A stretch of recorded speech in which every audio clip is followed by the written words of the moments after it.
Here on BBC Two, Fiona Bruce reports on Britain's road wars.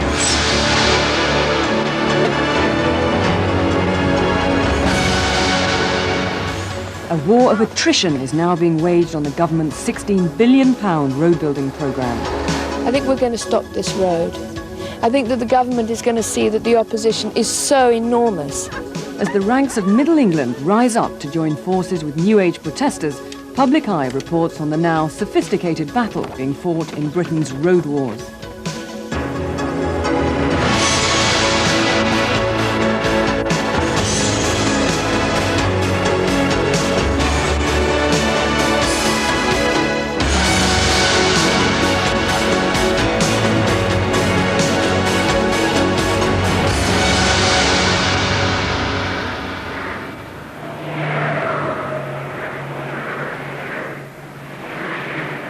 Rise up, Middle England, oh, Middle England we, and send that common market freight by rail or cross the sea.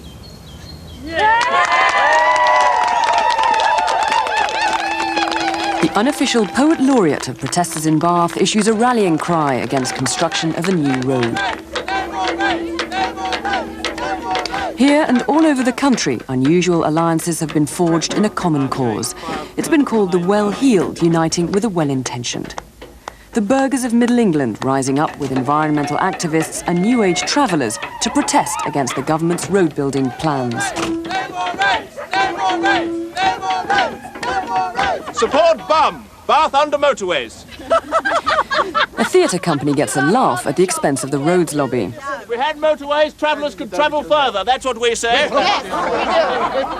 But despite the eccentricity of the protest, there's a real strength of feeling here. Many of the local people are passionately opposed to the new road. It'll run across the bottom of Solsbury Hill, a stretch of unspoilt countryside declared an area of outstanding natural beauty. I live right here, just 2 doors down from here. And my children grew up here, they go to school here. I love this hill, I walk on the hill practically every day. And I can't bear to see the countryside in such a terrible disarray. I love it here. The meadows are precious to the people in Bathampton, well, to me as well, but to the people in Bathampton, Bath Easton. A 4-lane section of a motorway on stilts going across the meadows. It's outrageous. I suppose it often starts off with concern for your own area, for your backyard, if you like. And some friends and I decided that we weren't actually willing to let the road go ahead without a fight. We were going to put up a symbolic protest, but now we really are intending to stop this road. When you look at the countryside, which will be carved up by the planned new road, it's easy to see why feelings are running high here. The fields and water meadows around Bath will be permanently scarred, with a gash of tarmac running across them. And what's happening in Bath isn't a one-off. A whole pattern of road protests is now beginning to emerge. Here in East London, direct action against the M11 link road has been going on since last September, but it's much more aggressive than the more recent campaign in Bath. The road building here is further advanced, so the demonstrators have had time to get themselves better organised.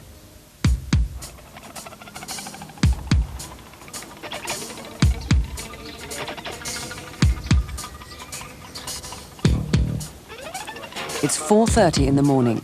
The M11 Action Group prepares for battle.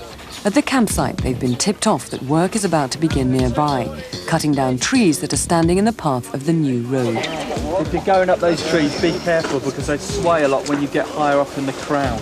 Well, we could do with more people going up there. The protesters keep an eye out for security guards from the construction site and for the police.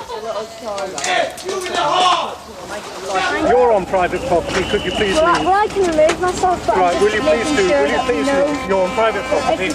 But the protesters refuse to budge. The opposition quickly loses patience. The negotiations are over and the gloves are off. You are assaulting. Let go. You let go, mate. Just let go. Let go. What is your basis for holding me? Yo, we don't want no harm, man. Take your hands off him! No violence! No violence! This is a public highway! No violence! Clear off! Get your hands off of your bullet! Get off! Hey! Stop this violence! Poking your eyes out. Sometimes the protesters succeed in holding up work for a whole day, but not this morning.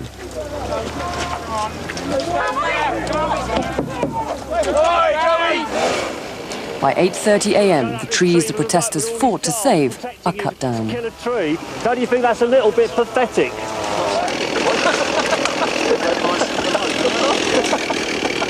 But the protesters here believe they've won a victory of sorts, with a tactic now being used by their fellow campaigners in Bath. So far, they claim they've managed to delay the road for 5 months. The government concedes it's cost them £1.5 million.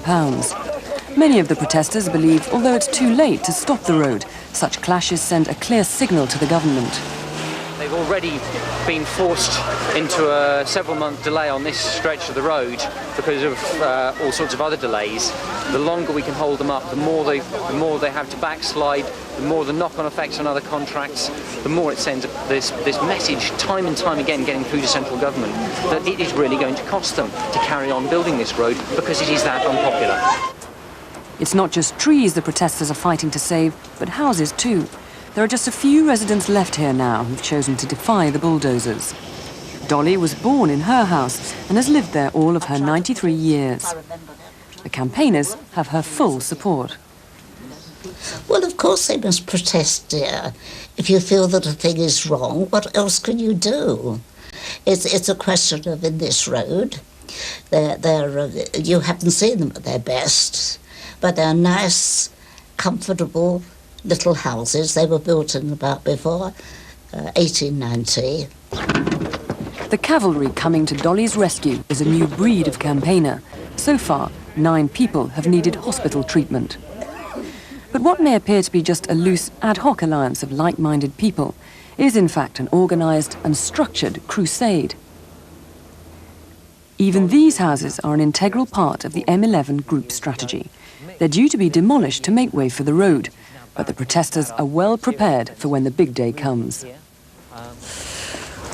What happens in this house? Well, this is doing 2 things. This is working as a bicycle workshop. You've got Henry here. He's mass-producing bicycles from bits and pieces we find lying around. So how important are they to the campaign? They're a central part of the communications of our ability to respond rapidly is, geared around people being able to jump on a bicycle and get to wherever they're needed at a moment's notice. The campaigners have adapted the houses to make it harder for the demolition workers or bailiffs to get in. We've knocked through holes between all this row of houses so that we can get between one and the next and make it difficult for the bailiffs to get between one and the next when the big day comes. This is a sort of drawbridge-like gadget, which is the sort of defence we're going to be using to make life difficult for the bailiffs to get around. The final defence is people going to be on the roof itself. Here are large oil drums. They've been filled with concrete with armholes so that you can stick your arm deep inside the concrete. They can't then unlock you, which makes it impossible. They can't drag you away? Exactly. And back at M11 HQ, an array of technical backup, computers, fax machines and photocopiers, means the campaigners can achieve a fairly sophisticated level of forward planning. And their ability to stage a publicity stunt and grab the headlines is obvious. Hello, no, M11. The office and its equipment has been paid for by donations, which have grown as the level of support for the campaign has increased. The office is functioning, as the nerve centre of the campaign. This is where phone messages coming in from people who are contacting the campaign, wanting to lend their support. We're keeping an ever-growing database of those people, sending out the mail-outs, taking in messages of what's going on a day-to-day basis, where the actions are happening, making sure that the legal support is in place for when people are arrested and so on. The tactics of the M11 campaigners are fed back into an umbrella organisation called Alarm UK. The M11 group is just one of about 250 that link into it. Alarm UK was set up in the 80s to coordinate road protests around the country.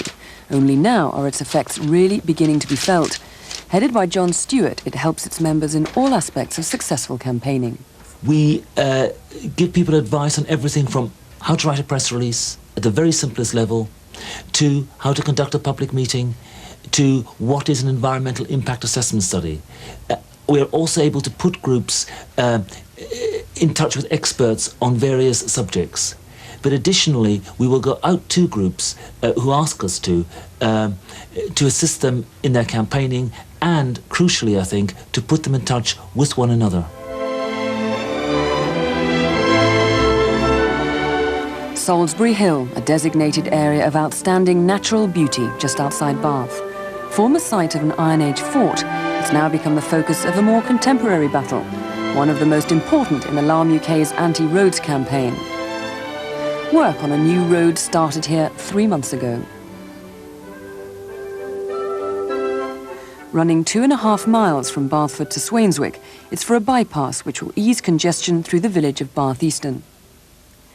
And all along the A36 from Southampton to Bristol, similar bypasses are being planned or have already been built. Alarm UK believes they're part of a road-building plan by stealth, which will transform the A36 into a high-speed dual carriageway. So Alarm UK have invited campaign groups from all along the A36 to come to a meeting in Bath. The idea is that with the groups united into one big organisation, their campaigning will work to greater effect. Welcome to this meeting, the attendance at which is a measure of how much concern this issue arouses in the... There was a public inquiry in 1990 which stretched over 6 months, but local residents believed they were denied a fair hearing. They weren't allowed to discuss the development of the A36 route, only their local bypass. This road is said to be a bypass, and the government did not allow us to discuss the strategic route aspect of the project. We think this is wrong. The public inquiry, we're often told, was democratic and fair, but the inquiry was not fair. Reopen the public inquiry this week and let's look at all the possibilities and save our countryside before it's too late.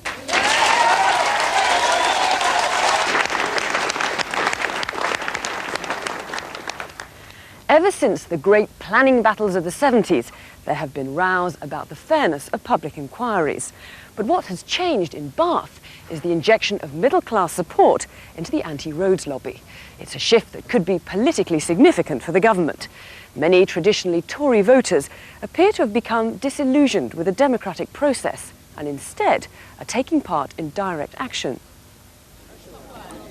Some of the middle-class converts have chosen to put a tent in this squatter's campsite in the path of the new road. Come on, you nice people! It used to be the front garden of one of the campaigners, until the bulldozers moved in. It's from here that the direct action is coordinated, though on a fairly ad hoc basis. The Bath campaign has attracted support from all classes and age groups, but it's the New Age travellers who become the catalyst for action by the usually more reticent middle classes. If it hadn't been for their involvement in this campaign and how I had got to know the wonderful people up the hill and their total commitment to the land, this camp would not have happened, and we would not be at this point now, because we have seen their bravery and their total and utter love of the countryside.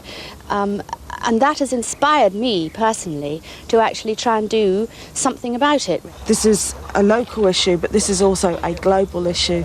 This is going right through the country. And are you welcomed wherever you go to protest? The land welcomes me. That's enough for me. Personally, I feel that it's really important, because just as an American Indian statement, it says, tread lightly on the land and leave it as you found it. I mean, basically, we're not leaving very much for the ones that are going to come after us. Hi, Finn, how are you? Not so bad. What's that? Just some vegetables. The Honourable Victoria Legg, wealthy local landowner, is a comrade in arms to the New Age protesters. She's forged an alliance with Flynn, one of the travellers in the camp, to fight the building of the bypass. She's a regular visitor to the campsite and has pitched her own tent nearby.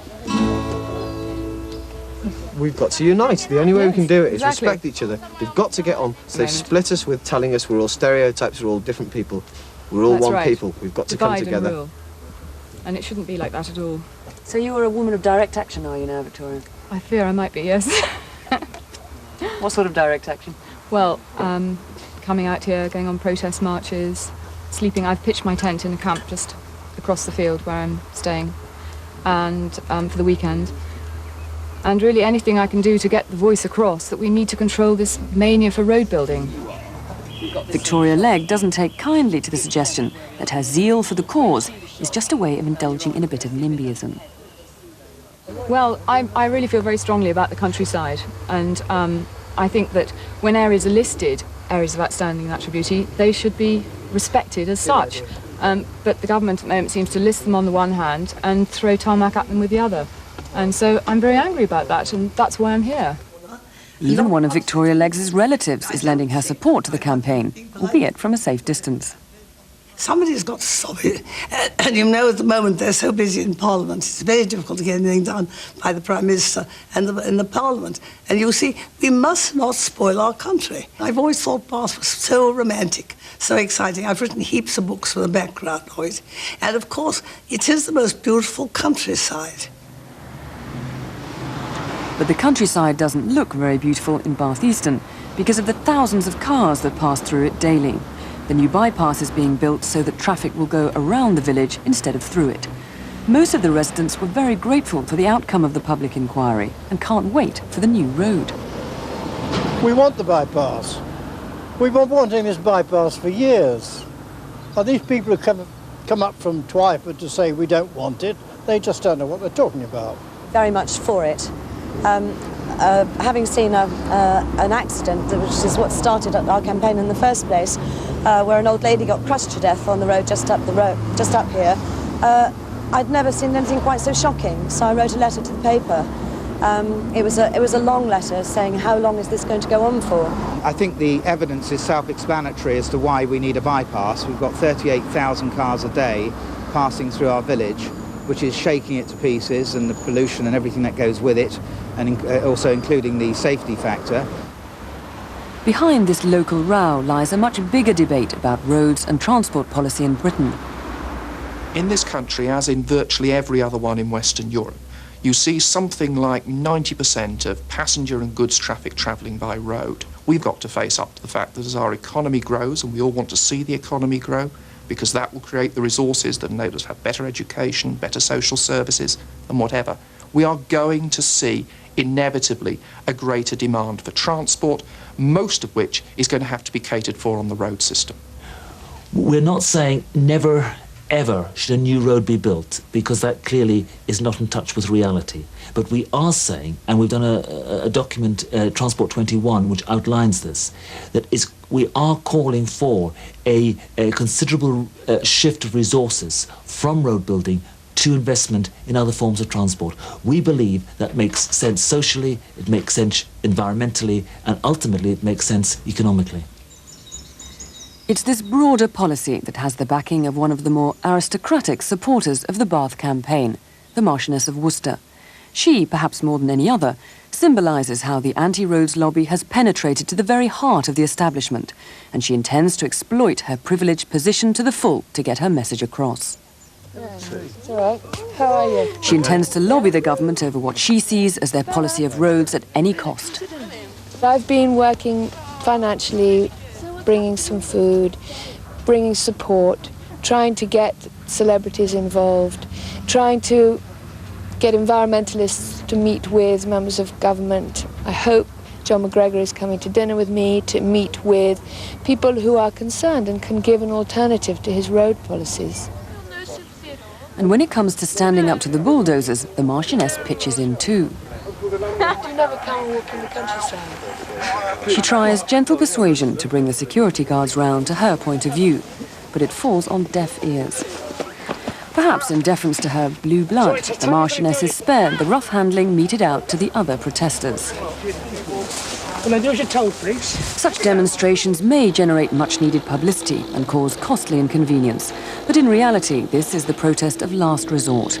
As at the M11, the campaigners are unlikely to stop the new road being built. But now the Anti-Roads Coalition believes it has a new and much more powerful weapon in its armoury. John Stewart meets up with his colleagues to discuss the tactics of the many campaigns bubbling up all over the country. Despite recent cuts in the government road programme, they believe there are more battles to be won. With the lessons learned from Bath, they've devised a new strategy.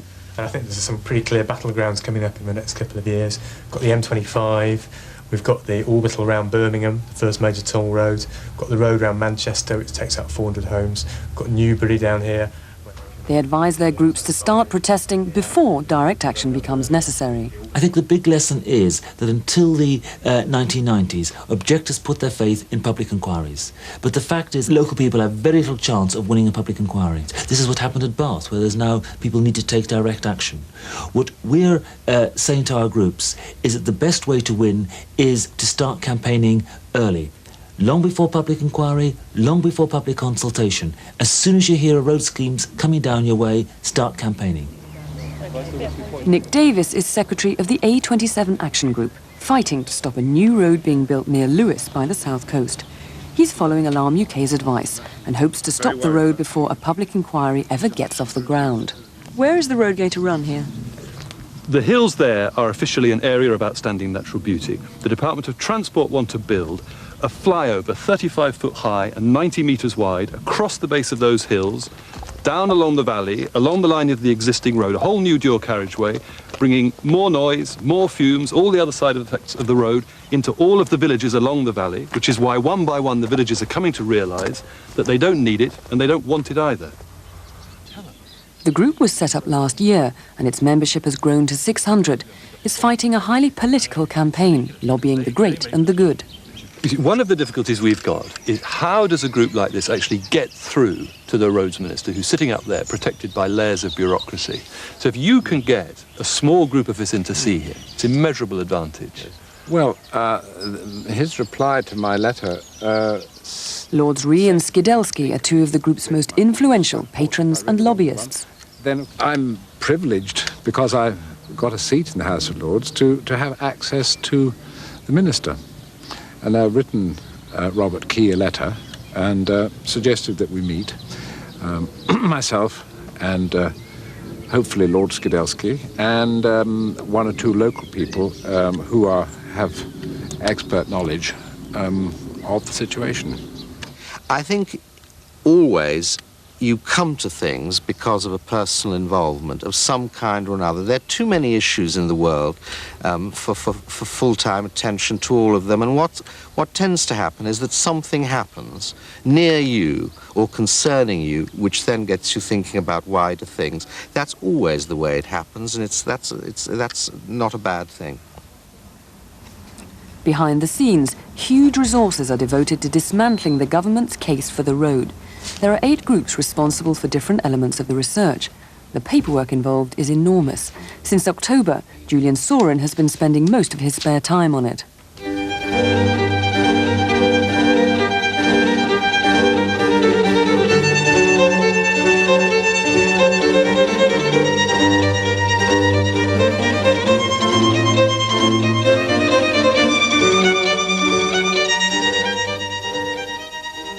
We were all novices to begin with in terms of the planning procedure. It requires time and burrowing away at particular pieces of information and not taking no for an answer from the planning authorities and demanding the public right to know. You can see it, all the working groups in a way form under 2 headings. There's input, output. Input means research, technical research, damage research, political intelligence research, we do that too. That all comes into the middle and then goes out through output, either through the press group into newspaper stories or through the lobby group. You take that information and you pitch it to local councillors and say, look how the Department of Transport have got it wrong. Or look at the kind of damage this thing's going to do.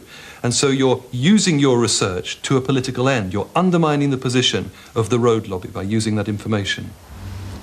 The A27 group has succeeded so far in persuading the local district council to support their campaign and oppose the new road.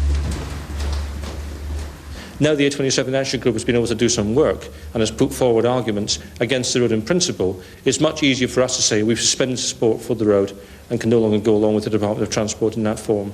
So how useful has the Action Group been? Well, the Action Group has been very useful. They're full of people who are one-track mind. They spend most of their time, as far as I can see, putting together a very good case against the Department of Transport's proposals, and that's very useful because Lewes District Council has got many other things to do. The A27 Action Group still have a long way to go, but they're increasingly hopeful of success. In the last 3 years, a dozen roads have been stopped with a similar strategy. Back in Bath, the construction of the road carries on. Down there, there's a digger working at the moment. We might go and pay them a visit in a minute. And this is Becky. The protesters take time out to plot their next move. It's too late for them to be following the tactics of the A27 group in Lewes. They believe they have no choice now but to stop the work where they can for as long as they can. In a clear reaction to costly protests like these, the government is putting a new bill through Parliament. Its aim is to restrict such demonstrations and may even stop them altogether.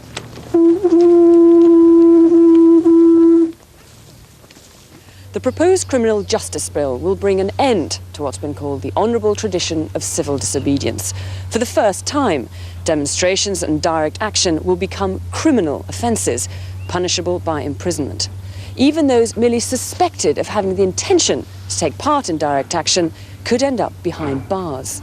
I think the bill is going to be devastating for M11 protesters and Bath protesters, for example. It's going to cut away most of their powers and rights of civil disobedience. It's going to stop them from all of the activities they're pursuing at the moment, and it's going to completely emasculate their power of protest. What sorts of things that they're doing now could they not be doing when the criminal justice bill comes in? Virtually everything they're doing now would be illegal, would be a criminal offence under the criminal justice bill.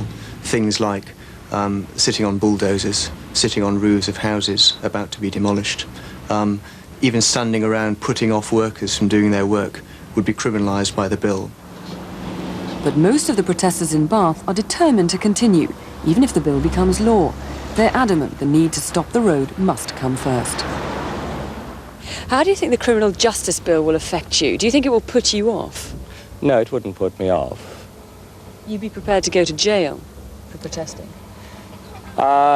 If that is what the country wishes, that's where the country wishes me to go, then jail it will be.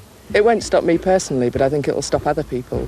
But I think that what the government will have to realise is that if they stop people in one way, then they'll act in another way. So, for example, random attacks on cars, maybe digging up strategic bits of roads, may happen. Would I go to jail? I have 2 babies. It'd be a bit difficult to go to jail. No, I don't want to go to jail, but I will fight as hard as I can to stop there being laws that will put people into jail when they are peacefully demonstrating against things which are destroying their lives. When enough people feel strongly like we do here about something that's so obviously wrong, nothing will stop people doing what they believe in. Not even a prison sentence? No, not even a prison sentence. So you'd be prepared to go to jail, would you? I would indeed, yeah.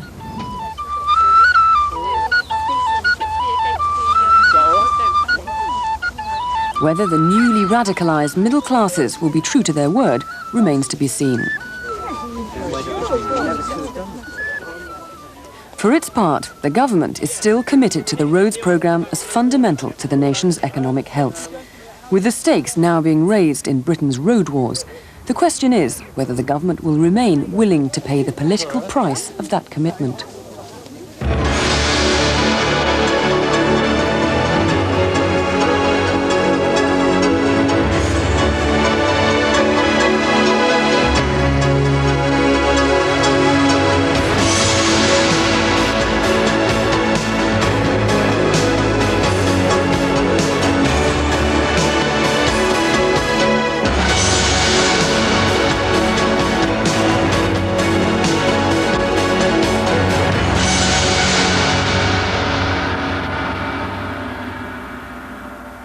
Tracks takes you back. This is a place